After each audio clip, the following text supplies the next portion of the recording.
सवाल यही है जो अब पूछा जाएगा, चाहे बीजेपी को पसंद आए ना आए, क्योंकि लालू नीतीश क्या रोकेंगे मोदी लहर को।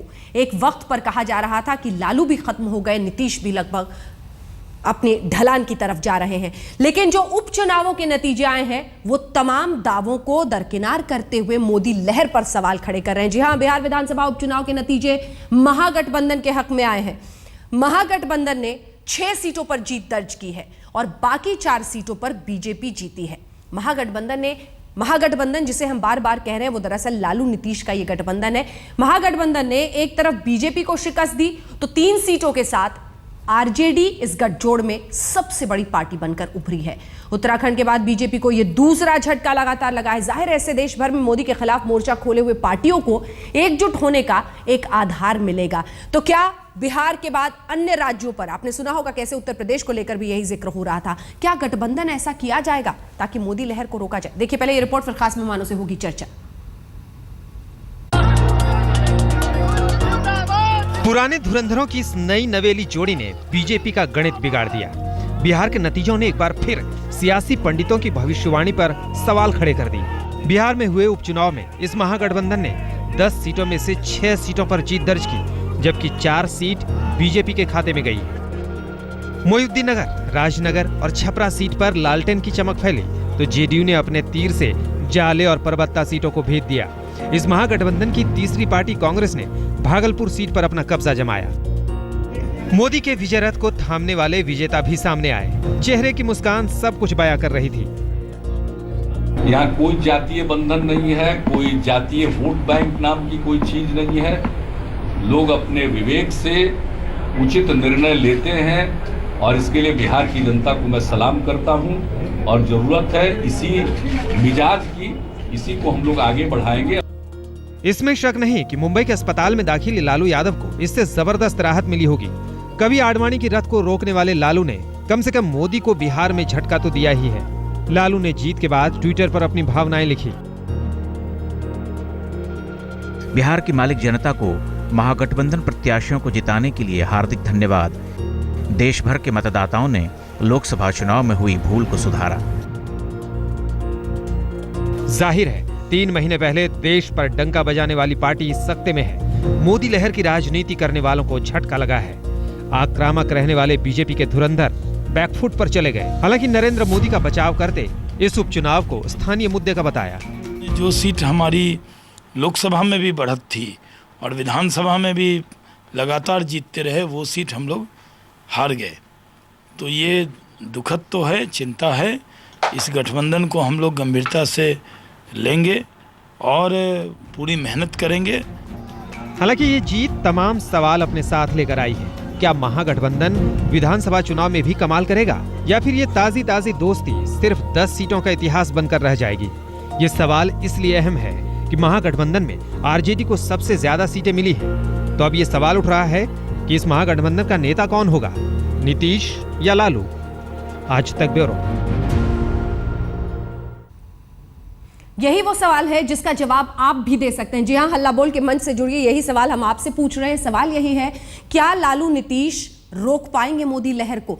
इस पर आप अपनी राय जरूर भेजिएगा। हम एसएमएस के जरिए जो पोल है हल्ला बोल के दर्शकों का, वो उसका नतीजा आपको जरूर अंत में दिखाएंगे। लेकिन 3 बेहद खास मेहमान हमारे साथ जुड़ रहे हैं। रामेश्वर चौरसिया जी, भारतीय जनता पार्टी के नेता, हमारे साथ जुड़ गए हैं। राज्यसभा से सांसद जेडीयू की तरफ से केसी त्यागी जी हमारे साथ जुड़ गए हैं। मनोज झा जी जो कि प्रवक्ता हैं आरजेडी के, वो हमारे साथ इस चर्चा में जुड़ गए हैं। सबसे पहले आपके पास आते हुए रामेश्वर चौरसिया जी, भारी उलटफेर है उस दावे के खिलाफ जिसमें आप ये कहते थे कि मोदी लहर के जरिए अब जनता बस मोदी जी पर ही विश्वास करती है। बता दिया कि नहीं, हम दूसरों पर भी उतना ही विश्वास करते हैं। नहीं, देखिए अंजना जी, इसको इस रूप में देखना चाहिए कि हमें जो 30% वोट आया, एक क्लेम करते थे कि लालू जी को 20%, 16%, इनके सारे मिलके जो 44% वोट दे, तो उसके हिसाब से तो हमें एक सीट नहीं आना चाहिए था। लेकिन हार को हम हार क्या इसको हम स्वीकार करते हैं। जो भी मैंडेट जनता का आया है हम इनको बधाई भी देते हैं। कहीं ना कहीं इस हार से ये सबक हमें मिल रही है कि हमें आगे जो 15 की तैयारी करनी है, स्थानीय लेवल पे कौन सी कमियां रह गई उसको दूर करने के लिए जरूर पार्टी समीक्षा करेगी, क्योंकि अपने सामने वाले को कभी कमजोर स्थानीय बना रहे हैं। हम समझते नहीं चौरसिया साहब स्थानीय बना रहे हैं, मतलब मोदी जी का कोई लेना देना नहीं है। एक मिनट मोदी जी का कोई लेना। अंजना जी एक बात बताइए, एक बात बताइए, आपने अभी 75 दिनों बाद सर्वे कराया और मोदी जी का पूरे देश में सर्वे कराया तो आपने देखा कि 282 से 314 सीटें सिर्फ बीजेपी को मिल गई, एनडीए भी बढ़ गया। वो एक अलग मुद्दा है लार्जर परिप्रेक्ष्य में। अब हर बाई इलेक्शन में प्रधानमंत्री को और मुख्यमंत्री को बाकी चीजों को घसीटना मुझे लगता है कि उचित नहीं है। हाँ। वहां जिनकी सरकार है उसका एक फायदा तो होता ही हर जगह, लेकिन कभी भी बाई इलेक्शन में मैं आपको बता दूं, प्रदेश के केंद्रीय और स्थानीय नेताओं को छोड़ के, स्टेट नेताओं को छोड़ के यही बाई इलेक्शन है। कभी भी कोई बड़ा नेता बाहर से नहीं जाता है बाई इलेक्शन में। हाँ, जब प्रदेश का चुनाव होता है तो उसमें जाते हैं, प्रधानमंत्री भी जाएंगे, हमारे राष्ट्रीय अध्यक्ष भी जाएंगे। ठीक है, इस पर आएंगे कि क्या उपचुनावों के पहले जिस तरह से बीजेपी के बड़े नेताओं को शायद मेहनत करनी थी वो नहीं हुई। लेकिन उससे पहले केसी त्यागी जी आपके पास आते हुए, 3 आरजेडी के 2 जेडीयू के, ये क्या कह रहा है? और इसके साथ ही क्या अब इसी महागठबंधन के साथ आप आगे बढ़ेंगे? क्योंकि जब हार और परेशानी होती है तब मिलना बड़ा आसान होता है, लेकिन जीत के साथ हाथ मिलाकर आगे बढ़ना बहुत मुश्किल। ये हमने बहुत ही विचार विमर्श के साथ इस गठबंधन का निर्माण किया है। आपके चैनल पर आप भी इसके बारे में कई तरह के संदेह व्यक्त कर चुकी थी और कई तरह के आपत्तिजनक सवालों का जवाब हमको भी देना पड़ा था। ये गठबंधन अपनी परीक्षा में पास हुआ है, ये गठबंधन आगे बढ़ेगा। इस गठबंधन को और इसका स्वरूप भी बढ़ाया जाएगा, इसमें वामपंथी दलों को भी लाने का प्रयास किया जाएगा। और सर एक सवाल त्यागी जी, आप ही से एक सवाल है, लेकिन हर गठबंधन का एक चेहरा रखना पड़ता है। वो एक चेहरा किसका होगा? नीतीश बाबू का या लालू जी का? वो होगा कार्यक्रम का, ना नीतीश बाबू का होगा, ना लालू जी का होगा, ना सोनिया जी का होगा, ना ये सीपीआई का होगा, ना सीपीएम का होगा। एक मिनिमम कॉमन प्रोग्राम हम लोग बनाएंगे और उसको इम्प्लीमेंट करेंगे। वही हमारा नेता होगा जो कार्यक्रम है। और जो सवाल अब से 1 साल के बाद उठने हैं उनके जवाब इस समय देना मेरे लिए ना उचित है ना संभव है। लेकिन जो आज की जीत है वो जरूर एक आहट है आने वाले समय के बड़े परिवर्तन की। अंजना, अगर आप मुझे आधा मिनट और दें तो जनता पार्टी का समूचे देश में राज था। 1978 में आजमगढ़ में मोहसिना किदवई जी एक उपचुनाव में ऐसी जैसे अब हुए हैं जीती थी। हम जनता पार्टी में थे तो हम उसको एक उपचुनाव मान करके चल रहे थे और 1-1.5 साल के बाद इंदिरा जी ने सबका सुपड़ा साफ कर दिया था।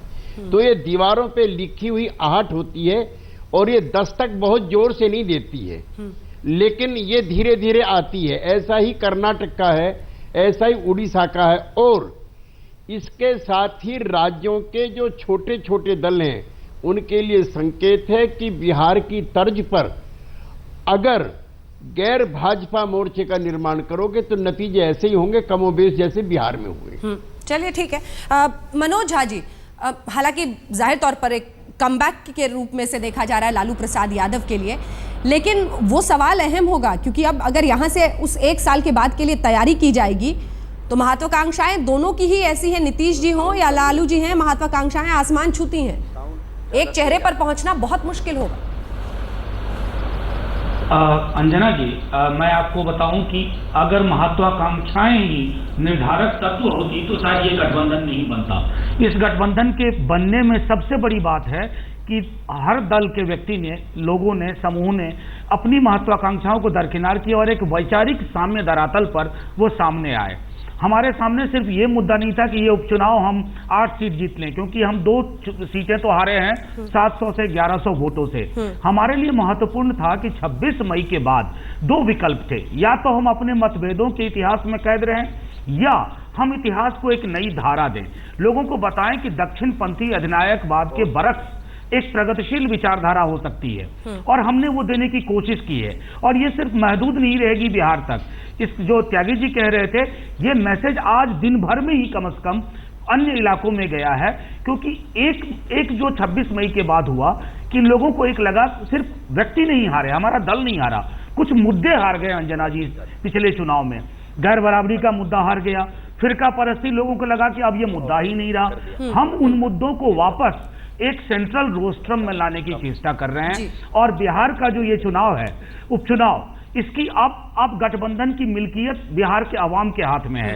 इसलिए कोई भी दल चाहे तो अवाम की मिल्कियत के खिलाफ नहीं जा सकता।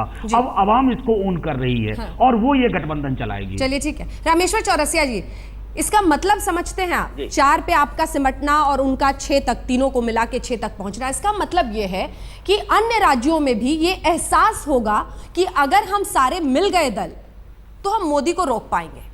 इसका ये मतलब हो सकता है।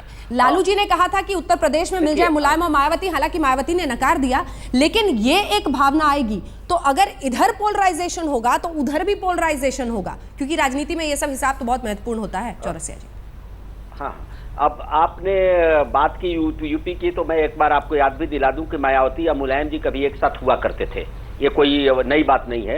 लेकिन एक बात तो मानना पड़ेगा, सभी मान रहे हैं कि अब जो भी गठबंधन होगा, पहले कांग्रेस सेंट्रिक पार्टी थी, उसके खिलाफ गठबंधन होते थे बाकी दलों के, अब बीजेपी के खिलाफ गठबंधन होगा, ये तो अब तय हो गई बात। लेकिन मैं आपको बता दूं, इस चुनाव से इतना उत्साहित भी नहीं होना चाहिए उन लोगों को, क्योंकि 2015 में जब चुनाव आएगा, मैंने पहले आपको बताया कि हमें जो कमियां स्थानीय लेवल पर रही, लोकल फैक्टर रहे, हमारे नेताओं में जो भी आपसी रहे, उसको हम ठीक करके बैठ करके क्या कमियां थी, हमारा कैडर बेस्ड पार्टी है, हम उसको 1 साल में तैयारी करेंगे, उसमें कोई दो मत नहीं है। लेकिन 2015 में मैं कहता हूं अंजना जी कि भारतीय जनता पार्टी की ही सरकार वहां बनेगी। ये जो कंट्राडिक्शन इनमें देख रहा है, जैसे आपने नेताओं का कहा, वो सामने दिखेगा आगे। वो इसलिए भी मैं कह रहा हूं क्योंकि अब बिहार के लोगों को भी अब ये जात पात मजहब से उठ करके जिस तरह लोकसभा में समर्थन दिया है, एक हमारे लिए एक आई ओपनर हो सकता है। लेकिन 2015 में वो ये समझे, बिहार के लोगों को चाहिए कि भाजपा को एक बार हम मौका देते हैं, जिस तरह 60 साल और 60 महीने का नारा मोदी जी ने दिया था कि वहां सरकार हमारी है, यहाँ भी बनती है, तो बिहार आखिर पिछड़ा है। जो पिछड़े की बात बार बार लोग करते हैं, तो उसके लिए कौन जिम्मेदार है? दिक्कत ये है ना, 40 साल तो कांग्रेस ने राज किया, 15 साल तो आरजेडी ने राज किया, हमारा तो कोई दोष नहीं है। चौरसिया साहब, दिक्कत ये है ना कि मोदी 2 हैं आपके पास, एक नरेंद्र मोदी और यहाँ के सुशील मोदी। अब सुशील मोदी अगर चेहरा होंगे तो फिर उसके साथ वहां की जनता जानेगी कि हमें मोदी जी नहीं मिलेंगे, हमें सुशील मोदी मिलेंगे। तो ये भी एक छोटी सी दिक्कत। छोटा सा जवाब दीजिएगा, मुझे त्यागी जी के पास जाना है। चेहरा देखिए, एक मिनट। हाँ बिल्कुल, चेहरा कौन होगा अंजना जी, देखिए ये तो बाद में डिसाइड होता है। हमारे पार्टी ने तो अभी कहा नहीं है। ये तो आपको भी मालूम है कि जब चुनाव होता है, जैसे केंद्र में भी चल रहा था, तो मोदी जी का बाद में अनाउंसमेंट हुआ। ये कौन होगा, ये भविष्य की बात है। हमने तो आपको बोला कि क्या कमियां हैं हमारे सब वरिष्ठ नेता, जो प्रदेश के नेता केंद्र में है या प्रदेश में है, बैठ करके जरूर इसकी समीक्षा होगी और गहन समीक्षा होगी कि जब हवा हमारे पक्ष में बह रही थी तो कहां कमियां रह गई, कि जिस कमी के चलते ये गठबंधन बनने के साथ हम 6 सीट पर थे तो 4 पर आ गए। जरूर इसकी समीक्षा करेंगे और करना भी चाहिए। समीक्षा और सबक दोनों जब मिल गए, समीक्षा, बिल्कुल समीक्षा और सबक दोनों, क्योंकि भागलपुर जैसी सीट आप हारे हैं जो कब से आपके पास थी। एक बार सीधे केसी त्यागी जी के पास लौटूंगी सर, आपके पास लौटूंगी। छपरा की सीट हम इतने दिनों से जीत रहे थे, वो भी हारे हैं। हम गहन समीक्षा तो करेंगे बिल्कुल। केसी त्यागी जी, लेकिन क्या इसका मतलब हम निकाल लें, क्योंकि 2009 में भी अगर मुझे याद है तो कई सारी ऐसी लगभग 18 सीटों पर उपचुनाव हुए थे, जिसमें 12-13 सीटें बीजेपी जीती थी, लेकिन फिर जब चुनाव हुए तो उन सीटों पर क्लीन स्वीप हो गया था। तो केसी त्यागी जी, क्या उपचुनावों को, मैं आ रही हूँ, उपचुनावों को केसी त्यागी जी मापदंड मान लिया जाए और मान लिया जाए कि नहीं, मोदी लहर को आराम से रोक पाएंगे लालू नीतीश? नहीं, ये कोई क्राइटेरिया नहीं होता है। और ये त्यागी जी के बोलने के पहले, त्यागी जी उस समय 18 पर जो चुनाव हुआ था, तो हमारा जो गठबंधन था जेडीयू और बीजेपी का, मात्र हम 6 जीते थे, उनके खाते में 12 सीटें करीब चली गई थी। उसके बाद भी जब फाइनल चुनाव हुआ तो उसमें हम बम्पर वोटों से जीते थे। हाँ जी त्यागी जी, नहीं, जो सवाल आप मुझसे पूछ रहे हैं उनके जवाब भी चौरसिया जी दे रहे हैं, तो आप बेहतर है आप इन्हीं से पूछ लें। त्यागी जी, आजकल आप बड़ा इमोशनल हो जाते हैं, आप ही जवाब दीजिए। अरे ठीक है, मैं बोल रहा था, करा दिया। चौरसिया साहब रुक जाइए। हाँ त्यागी जी, जी मैं अंजना जी ये कह रहा था कि मैं उसी सवाल का जवाब यही दे रहा था कि जो उपचुनाव है उसके नतीजे हर जगह और हर राज्य में कोई बड़ा परिवर्तन करते हो, ऐसा करके मैं नहीं मानता हूं। जो ठीक कह रहे हैं ये भी, जो आपने सवाल मुझसे पूछा है, लेकिन कई बार जो बिहार का इस बार का गठबंधन है वो कितना कड़वा था, उसको लेके कितने बार आपके हमारे बीच में वाद विवाद हुआ। लेकिन मुझको ये यूनाइटेड जो जनता दल है 1991 का भी याद है, जब समूचे देश में राम लहर चल रही थी और उत्तर प्रदेश में मैं गाजियाबाद से लोकसभा का सिटिंग एमपी था, तो मैं भी हार गया था उस लहर में। और यूपी में 84 में से 58 सीटें बीजेपी को मिली थी, लेकिन इसी यूनाइटेड जनता दल ने 54 में से 53 सीटें यूनाइटेड जनता दल को मिली थी लालू प्रसाद जी के नेतृत्व में, जब नीतीश जी, हम, शरद जी, सब लोग इकट्ठा थे। तो मैं कह रहा हूं कि ये गठबंधन अगर जमीन पे उतरता है, अब इसमें बहुत इफ्स एंड बट्स हैं, अभी समरसता इसमें होनी बाकी है। बिल्कुल आपने ठीक इसके बारे में संदेह किए, जमीन पर जाना बाकी है, इसका और विस्तार होना बाकी है, इसमें जो आर्थिक मुद्दे हैं वो जुड़ने बाकी है। खाली ये मंडल तक नहीं है, मंडल प्लस तक इसको ले जाना है। गुड गवर्नेंस भी इसमें रहनी है, लॉ एंड ऑर्डर भी इसमें रहना है। तो मैं कह रहा हूं कि अगर ये जमीन पे उतरता है तो ये फिर मैं मानता हूं कि ये बहुत बड़ा गठबंधन है। मनोज झा जी, जैसे 91 में था, कमोबेश वैसा ही है। जी मनोज झा जी, मैं आगे बढ़ना चाहती हूँ जरा। ठीक है, आज के जो ये नतीजे हैं ये बता रहे हैं कि लालू जी हैं, और लालू जी को जिस तरह से राइट ऑफ किया जा रहा था वो नहीं है। लेकिन इसके आगे की तस्वीर आपको समझनी होगी। एक साल के लिए जब आप प्लानिंग करेंगे तो यही बात जो अभी केसी त्यागी जी कह रहे थे कि इसमें सुशासन, क्या आपकी आर्थिक नीतियां हैं, ये सब कुछ आएंगी। अब ऐसे में क्या आपको लगता है जनता विश्वास करेगी कि अब ये दोनों आपस में नहीं भिड़ेंगे कि मुख्यमंत्री कौन बनेगा, विश्वास किस पर करें, कौन सही कह रहा है? और पिछले दिनों एक बयान भी आ गया था कौन किसकी गोद में बैठा, हालांकि लालू जी ने उस पर सफाई भी दी थी। अब धीरे धीरे आगे बढ़ते बढ़ते जो इन दोनों का वॉर फुटिंग लेवल पर एक दूसरे पर तरीका रहा है नोकझोंक का, वो ही आड़े ना आ जाए। देखिए अंजना जी, मैं आपको और बार बार मिलेंगे, आप जिस पेशे में हैं और जो आप लोगों का तेवर है, हम लोग अक्सर मिलेंगे। लेकिन मैं आपको बता दूं, ये गठबंधन अब दलों के हाथ से निकल करके जनता के बीच में चला गया है। और जैसा त्यागी जी कह रहे थे, हम लोग लगातार इस पे काम कर रहे हैं। आर्थिक सबलीकरण, मनोवैज्ञानिक सबलीकरण और एक व्यापक, हम सिर्फ चाहते हैं कि अगर हम विकास का भी मॉडल लेके जाएं तो उसका एक मानवीय चेहरा हो। उस पर लगातार चर्चा चल रही है। हम ये मानते हैं कि वो मंडल कमंडल वाले बात, मंडल के अंदर की इतनी संभावनाएं थी, मैं समझता हूं कि उस डॉक्यूमेंट का 10% भी न पढ़ा गया न लागू किया गया। हम उसको 2014-15 की जो सामाजिक राजनीतिक हकीकत है उसमें उसका विस्तार करना चाहते हैं। और ये बहुत गंभीर विषय है, ये एक साल में ही नहीं होगा, लेकिन नेतृत्व के सवाल पर कभी कोई मतभेद इसमें नहीं होने वाला है, क्योंकि एक वैचारिक नेतृत्व को स्वीकार करके आपने इस गठबंधन की उपादेयता को आगे रखा है। अगर गठबंधन की उपादेयता महत्वपूर्ण है तो बाकी सारे प्रश्न गौण हो जाएंगे। और रही वो गोद वाली टिप्पणी, मैं समझता हूं कि ये गैर राजनीतिक और गैर शालीन टिप्पणी अमित शाह जी ने शुरुआत की थी और अच्छा हुआ कि उसका खात्मा हो गया, चर्चा में ही वो बाहर वो बातें निकल गई। चौरसिया जी जवाब दीजिए। जो मनोज जी कह रहे हैं, मैं यही बताना चाह रहा हूं कि आपसे कौन सा वैचारिक गठबंधन है। आप जिस सोशल फैक्टर की बात करते हैं, आपने देखा इस लोकसभा में कि लोग इससे बहुत आगे निकल चुके हैं, क्योंकि जो अगर समाज के लोग पिछड़े हैं तो उसके लिए जिम्मेदार कौन पार्टी है? कांग्रेस से 60 साल राज की, तब तो आप कांग्रेस से समझौता कर लिया। आप 90 दिन में सारे रिजल्ट चाहते हैं, जनता भी इसको देख रही है बखूबी, और मोदी जी के कार्यकाल को भी देख रही है। जिस तरह विकास के लिए हर कदम इनके आगे बढ़ रहे हैं, जिस तरह प्रयास कर रहे हैं प्रदेशों में जाकर करके, पहले ऐसा नहीं हुआ था। आपको ये एक्सेप्ट करना पड़ेगा कि सिर्फ मंडल कमंडल कर करके और सिर्फ जातीय ध्रुवीकरण करके बहुत दिन चलेगा नहीं, क्योंकि लोग, बिहार के लोग भी अब चाहते हैं कि हमारा विकास हो। मनोज जी, एक खतरा हुआ है। रमेश्वर जी, आपकी बात पर एक काउंटर पॉइंट है। 15 साल से तो आप थे, 40 साल तक होते, एक काउंटर पॉइंट है मनोज जी। 40 साल तक होते, आखिर आप किसे एक्सपेक्ट कर रहे थे? अभी तो हम आए हैं जुमे जुमे और हम उस पर काम कर रहे हैं, तो जनता विश्वास करेगी, हम ही पे करेगी। इसीलिए मैंने बोला कि 15 में जब चुनाव होगा तो आप देखिएगा कि हमें बीजेपी ही जीत करके आएगी वहां, मनोज जी, क्योंकि एक होता है क्षणिक बाई इलेक्शन में कुछ ऐसी परिस्थितियां बनती है। मनोज जी, मैं अंजना जी, एक राजनीतिक प्रवक्ता के तरह से नहीं, एक ऑब्जर्वर की तरह से आप राष्ट्रपति जी का अभिभाषण उठा लीजिए, बजट उठा लीजिए। मैं समझता हूं हिंदुस्तान के इतिहास का पहला बजट है और पहला अभिभाषण है जिसमें असंतुलन, गैर बराबरी, असमानता का जिक्र बिल्कुल नहीं हुआ। मैं समझता हूं कि ये एक खतरनाक संकेत है और इस संकेत को भाजपा के लोग अगर ये कहते हैं कि इतने ही दिनों में, हम नहीं चाहते हैं कि 100 दिनों में आप बहुत बड़ा क्रांतिकारी परिवर्तन कर दीजिए, लेकिन आपके सरोकार हमारे सामने आने चाहिए। ठीक है। पिछले 90 दिनों में मुझे ये बताया जा रहा है कि इस देश में रहने वाला हर व्यक्ति हिंदू है, हर व्यक्ति हिंदू है। मैं हिंदू हूं, लेकिन मैं नागरिक के रूप में हिंदू कहलाना पसंद नहीं करूंगा। किस तरह के डिस्कोर्स को हम लेजिटिमाइज कर रहे हैं? मोदी जी रामेश्वर जी आपसे जवाब लूंगी, लेकिन उससे पहले बिल्कुल इसी बात पर केसी त्यागी जी आपसे एक रिमार्क, क्या आपको लगता है कि जो ध्रुवीकरण करने की कोशिशें, जैसे आप लगातार बता रहे हैं टेलीविजन पर कि ध्रुवीकरण होने की कोशिश हो रही है, उसको नकारा है लोगों ने? मैंने अंजना जी लव इबादत तो सुना था, लव जिहाद मैंने पहली बार सुना है।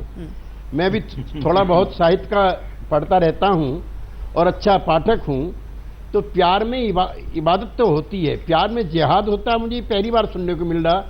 मेरा पूरा पश्चिमी यूपी बिल्कुल विस्फोट के मुहाने पे खड़ा है, जगह जगह उत्तेजनात्मक भाषण हो रहे, और मैं कोई खाली हिंदू के लिए नहीं कहना चाहता, फिर ये कह देंगे तुष्टीकरण, दो शब्द हैं, छद्म धर्मनिरपेक्षता और तुष्टीकरण, जिसका ये हर, मैं इमरान मसूद के भी बयान के खिलाफ हूं जिसने मोदी को काटने की बात की, मैं हर ऐसे बयान को कंडेम करता हूं, लेकिन शासक दल होने के नाते, राष्ट्र प्रमुख होने के नाते, अगर 15 अगस्त को श्री नरेंद्र मोदी कहते नहीं चुनाव खत्म हो गया है, ये देश सबका है, खबरदार अगर जाति धर्म संप्रदाय लिंग के आधार पर किसी ने बातें करी और अपनी पार्टी को भी नसीहत देते ही नहीं, इस तरह का अब खबरदार किसी ने कोई काम किया, तो शायद कुछ ये सांप्रदायिक तनाव समाज में कम होता। लेकिन मुनव्वर राना की गजल की एक लाइन में सुना रहा हूं जो मैंने अपने मित्र राजीव शुक्ला के यहां सुनी थी, सीमा पर बहुत तनाव है क्या, फिर कोई चुनाव है क्या। तो समूचे देश की हालत मुहाने पर आके ऐसी खड़ी हो गई है कि जहां जहां चुनाव हो रहे हैं वहां पर हम लोगों को सामाजिक आर्थिक ध्रुवीकरण के बजाय धार्मिक ध्रुवीकरण करना है। अब सारा अमला लगा हुआ है 370 के मुकाबले को लेकर के जम्मू के अंदर, हिंदू मुख्यमंत्री बनाओ, क्यों नहीं काबिल मुख्यमंत्री बनाओ, क्यों नहीं योग्य मुख्यमंत्री बनाओ। इस तरह की बात जब रूलिंग पार्टी के नेता मंत्री होते हुए, जिम्मेदार होते हुए करेंगे, उस देश का क्या होगा। अच्छा भला हुआ कि श्री लालू प्रसाद जी ने, नीतीश जी ने, हम लोगों ने मिलकर के इस चुनौती को स्वीकार किया और बिहार के संदेश दूर तक जाएंगे। बिल्कुल। रामेश्वर चौरसिया जी, इसका सीधा जवाब दीजिएगा। योग्य मुख्यमंत्री क्यों नहीं, क्यों किसी, एक सेकंड, क्यों किसी एक धर्म का मुख्यमंत्री? तीन सवाल है मेरे, 3 सवाल है, तीनों का ABC। एक सेकंड, 3 सवाल ABC। योग्य मुख्यमंत्री क्यों नहीं? रामेश्वर जी सवाल सुन लीजिए, योग्य मुख्यमंत्री क्यों नहीं, एक धर्म का क्यों? दूसरा सवाल, क्या जो ये लव जिहाद का खेल खेला जा रहा है, वीएचपी बजरंग दल, हालांकि बीजेपी अपने आप को अलग कर रही है, वो सिर्फ इसलिए है कि चुनाव होने वाले हैं राज्यों में और आप ध्रुवीकरण के लिए लव जिहाद की टाइमिंग कर रहे हैं? और तीसरा बहुत स्पष्ट सवाल, क्या ये नतीजे सीधे सीधे नहीं कहते कि जिस नरेंद्र मोदी का जादू चला था लोकसभा चुनाव में, वो जादू नहीं चला बिहार में?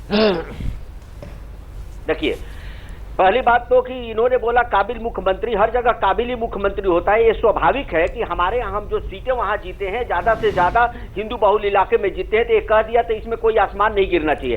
ये कह देते हैं मुस्लिम के लिए रिजर्वेशन देंगे तो उसमें आसमान नहीं गिर पड़ा था। देख लीजिए, कहने का एक तरीका है। 1 मिनट अंजना साहब, आसमान क्यों नहीं गिरेगा? क्यों आसमान नहीं गिरेगा? क्या मुख्यमंत्री किसी धर्म का हो सकता है? एक सेकंड बताइए, संविधान क्या कहता है इस देश का? रामेश्वर चौरसिया जी, इस देश का संविधान क्या कहता है? जब प्रधानमंत्री जी कहते हैं, मैं बोलूं आप बोले, जब प्रधानमंत्री जी कहते हैं कि इस देश पर के संसाधन पर पहला हक मुसलमानों का है, तब आसमान गिरता है। उन्होंने तो नहीं कहा कि गरीबों का है। उस वक्त भी आसमान गिरा था। जोड़िए। दूसरा, लव जिहाद का जहां तक प्रश्न है, त्यागी जी मैं आपको याद दिला दूं, 90s में कम्युनिस्ट पार्टी के सीएम केरला में इस टर्म को कहे कि लव जिहाद बड़ा खतरनाक है। हाई कोर्ट में यह मामला गया था, सुप्रीम कोर्ट में मामला गया था। और आपको बता दूं, ये टर्म हमारे नहीं है। आज आपने तारा का जब देखा होगा हालत, प्यार करना अलग विषय, लेकिन साजिश के तहत नाम बदल करके प्यार करना, फिर ले जाके धर्म परिवर्तन करना, प्रताड़ित करना, एक साजिश चल रही है, इंटरनेशनल रैकेट है।